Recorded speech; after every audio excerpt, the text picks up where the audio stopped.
Assalamualaikum to Madam Wazia. My name is AINUR NABILA binti AZIMI and my teammates are NURUL, NADHIRA, ALIA binti ARHANDI, KHAIRUNNISA binti ZAHARIN and Shazana, ALYA binti HALIM. We are all from debate 4B and our topic is unemployment. For the first one, we will talk about effect of unemployment which will be presented by me, AINUR NABILA. First, we will talk about the effect on economy. It will ruin the economic growth. A company needs workers in order to produce something. When there are less workers to produce the expected demand, the economic growth will become much lower. Next is fall in national per capita income. National per capita income measure the amount of money earned by an individual in a nation or geographic region. Unemployment will cause the country to fall in the ranking, hence make the country to be seen as one of the least developed countries. This will bring a bad reputation not just for the economy but also the entire country as well. So, what about the effect on individual? We will learn here. The first one is loss of livelihood and income. Since most individuals depends on their income to support their life, unemployment is one of the possible factors that can ruin their livelihood. They must rely on their past saving to support themselves and their family.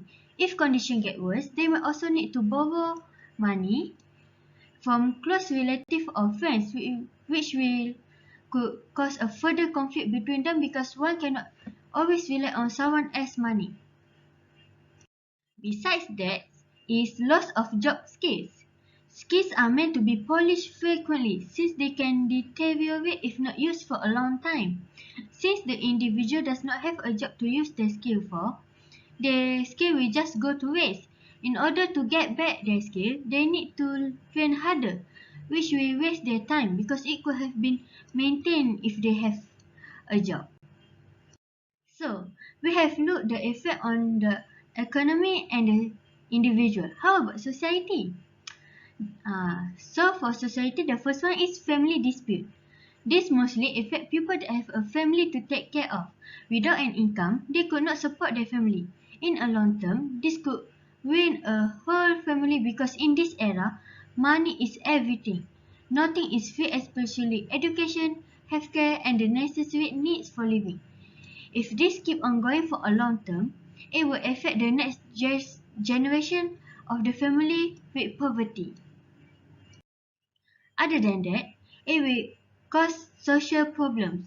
When people are in desperate need of money, they will take any measure to get it, including criminal acts. With the burden of having to pay for daily needs, household bills and support their family, an individual will partake in illegal activity such as theft and robbery. This act will ruin the social peace and put everyone in danger as some thieves will shoot weapons to force people. Lastly, we will talk about the effect on government. The first one is drop in government revenue. Since unemployed are not earning, thus not paying tax, the government revenue will drop. Government revenue are used to be spent on public services, such as building a bus stop or fixing the road. So with the tight budget, they could not deal with many things and have to rely on the revenue that they have. It also increased in government expenditure. Since the unemployed mostly cannot afford themselves, government needs to pay out the benefit to help support them. It includes giving them free house to live in, monthly allowance and daily essentials such as rice and water. This is to reduce the crime rate such as the social problems I mentioned before and also because they need to take care of the citizen, especially during this pandemic. However, this is a major problem for the government since they can gain less revenue but spend more on expenditure. They might face a financial crisis in the future. That's all on effect of unemployment. Next up, we will see Nurul Nadira Alya. Thank you. I am Nadhira Alya from Debate 4B. I will talk about measure to control unemployment. So,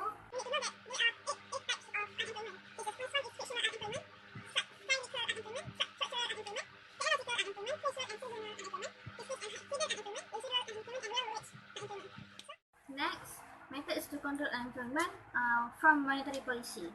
The first one is buy government securities in the open market operation.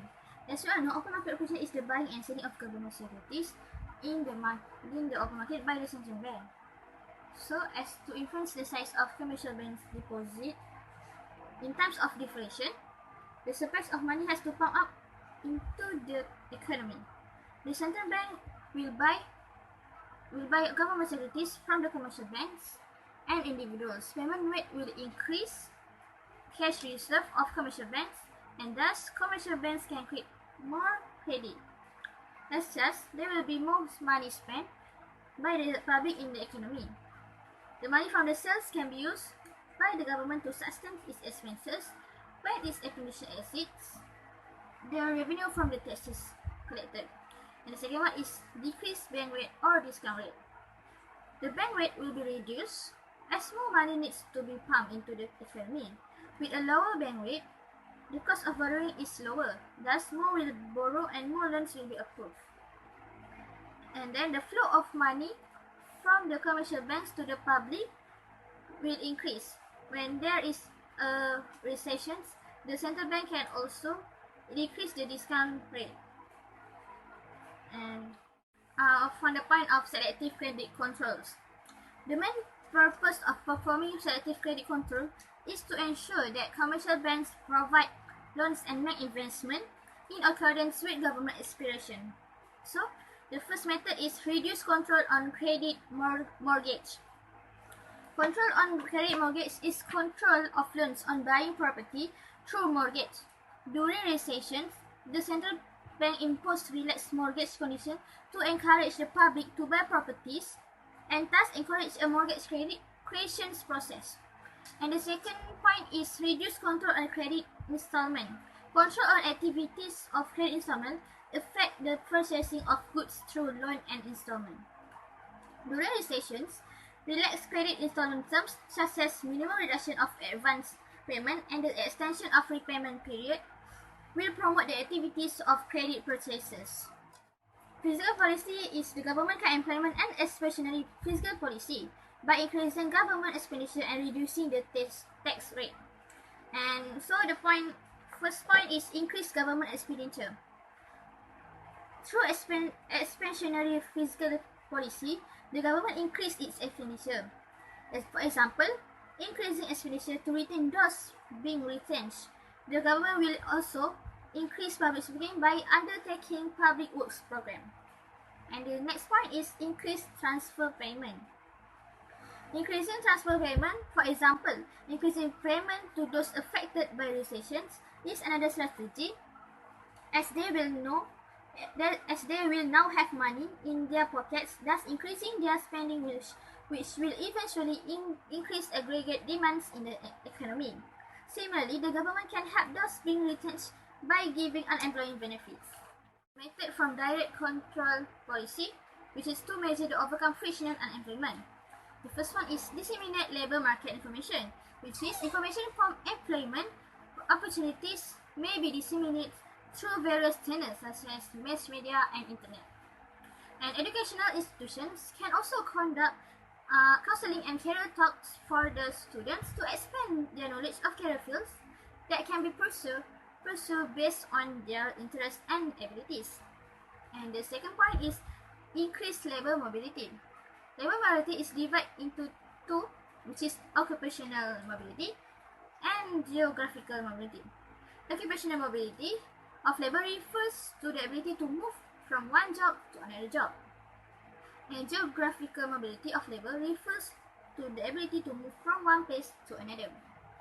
And individuals with low job mobility face difficulty in finding employment because they have no other skills needed to switch to another place of employment where employment opportunities exist.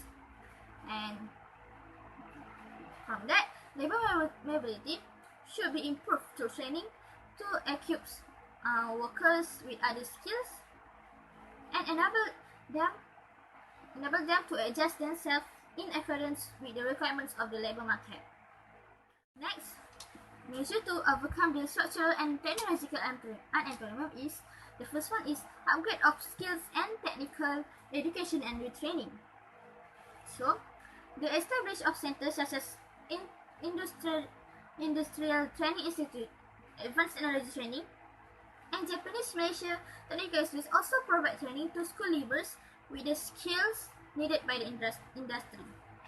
So, the graduate training scheme by the government aims to provide graduates with specific skills to reduce unemployment among graduates. And training and education provided to the unemployed will help to improve computer skills and communications. This also allowing them to become more confident and employable. And the next one is creation of more employment opportunities in various economic sectors. As you know, all economic sectors should be developed to support more manpower and thus reduce the rate of unemployment. When economic sectors such as transport, finance, insurance, property, and service expands their service, this will result in more job opportunities for the public.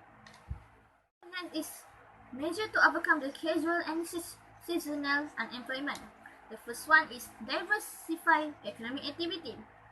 Seasonal unemployment can be reduced if the unemployment in the primary sector diversify their economic activities to earn incomes from other sources until they are able to resume their regular daily economic activities.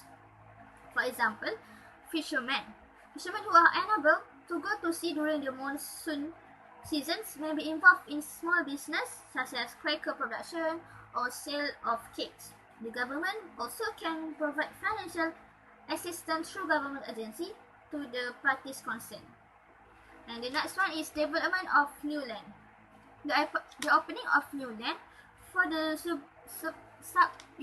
suburban sector will also create more job opportunities for the people, especially those in suburban areas. It will enable them to involve themselves in the agriculture and animal husbandry sectors and thus obtain an income. And other than that, it will also reduce the migration of the people from the suburban areas to towns in search of job opportunities. For example, Felda, Risda, and Felkram. So the next one is measure to overcome dispute or hidden unemployment. The first one is modernization of agriculture sector. Which is this method, it should be encouraged by the government so that surplus labor is reduced and eliminated. And the second point is improve level of education. The government should improve the level of education so that there is an attitude change of those active in traditional agriculture to switch to modern agriculture or farming. And the last one is measure to overcome real wage unemployment, which is we can restrict labor union activity, which is trade unions with many members have strong bargaining powers to demand higher wages. So unions could push employers to set a minimum wage or higher wages than the market wage rate. And then wage increase raise the cost of producing output. This causes producers to transfer their manufacturing operation to other countries that cost relatively lower. Okay, so Assalamualaikum. My name is KHAIRUNNISA binti ZAHARIN, and today I will be explaining the analysis that I have made on the trend of unemployment rate in Malaysia from 2015 to April 2020. Generally, from this whole statistic, Malaysia went through an increment of unemployment rate every year since 2015 until April 2020, except for the year 2017, which decreased by only a small amount. Although in the year 2015 to 2016, the rate increases slightly from 3.1% to 3.4%, it rose for only a small amount starting from 2016 to February 2020, which had a stability of 0.1 to 0.2% difference each year. As I have mentioned just now, in the year 2017, the rate declined by 0.8 thousand unemployed persons, which is good, although it was only by a small amount.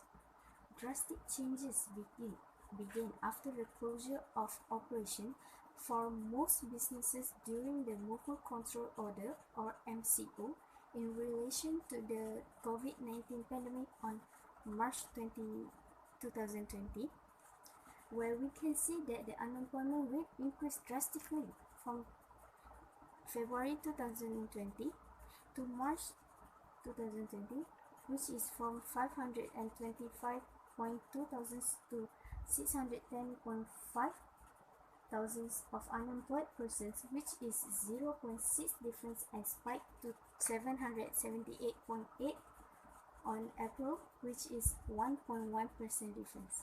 This obviously shows that COVID-19 gives a negative impact towards Malaysian citizens for the last 2 months. So that's all for the analysis of unemployment rate in Malaysia from the year 2015 until April 2020 for me. Thank you. Hello and Assalamualaikum. Today I want to talk about the question, what do you think of the need of foreign workers in Malaysia? Okay, for the first point is foreign workers of various skilled labourers in Malaysia generate much revenue to the Malaysian economy. Actually, this point said that their economic contribution should not remain unmentioned when the economic growth of Malaysia is discussed. Foreign workers in Malaysia are generally concentrated in several states of the country. Most of the immigrants to Malaysia choose to live and work in Sabah. Among the primary reasons why Sabah has been able to attract many foreign workers is its proximity to other Southeast Asian countries such as Indonesia and the Philippines. The cultural diversity of Sabah, as well as the prominent role of agriculture in the state, have also caused many foreign workers to find work within the area and other areas of Malaysia in which a large number of foreign workers live and work are also Selangor and Johor. According to the latest statistic, the states of Sabah, Selangor and Johor combine to contain nearly 2/3 of all foreign workers in Malaysia. Other areas of Malaysia which are home to many foreigners include Kuala Lumpur, Sarawak, Pahang and Penang. For the second point is, the most important of this is that foreign workers provide labour whenever and wherever it is needed. So basically, this point said that there are several reasons why foreign workers are essential to the Malaysian economy. The most important of this is that foreign workers provide labour whenever and wherever it is needed. Foreign workers contribute to the Malaysian economy by providing either skilled or unskilled labour. Labour is much required in the manufacturing industry of Malaysia in order to ensure its continuity and growth. Many foreign workers are also employed in the agricultural sector of Malaysia. Other industries of Malaysia which also employ a relatively high number of foreigners are the construction industry, the wholesale retail industry and the accommodation industry. For the third point is, foreign workers is needed because they contribute to our economic growth, especially in the manufacturing sector. So basically, this point is similar to the second point, which is the contribution of foreign workers also drive Malaysia economic growth through the contribution of the foreigner, particularly in the manufacturing and agricultural sector, as well as other sectors that do not necessarily require skilled labor. The country is able to produce much as well as export its product to other markets. As a result, the country economy is able to continue growing, and therefore foreign workers are of great importance not only to their employers but also towards the economic growth of the entire nation. Is how Malaysian business owners might hire foreign workers. Employers in Malaysia should ensure that their potential foreign employees have visas and work permits to enable them to enter or work in the country. So this point actually extra point, which is foreign workers are also expected to comply with Malaysian law to enable them obtain the required visa and consequently work permits to enable them to secure jobs in Malaysia. Malaysian employers are to sponsor their employees as well as secure their working right to ensure that they easily obtain access into the country via visa. However, securing these working rights might pose to be one of the primary challenges for companies which have just begun operating or have only recently entered the Malaysian market. Nevertheless, such companies or employers who might be interested in hiring foreign workers should consider contacting professional firms who will be assistant in acquiring the services of the foreign workers. I think that's all for me. Thank you.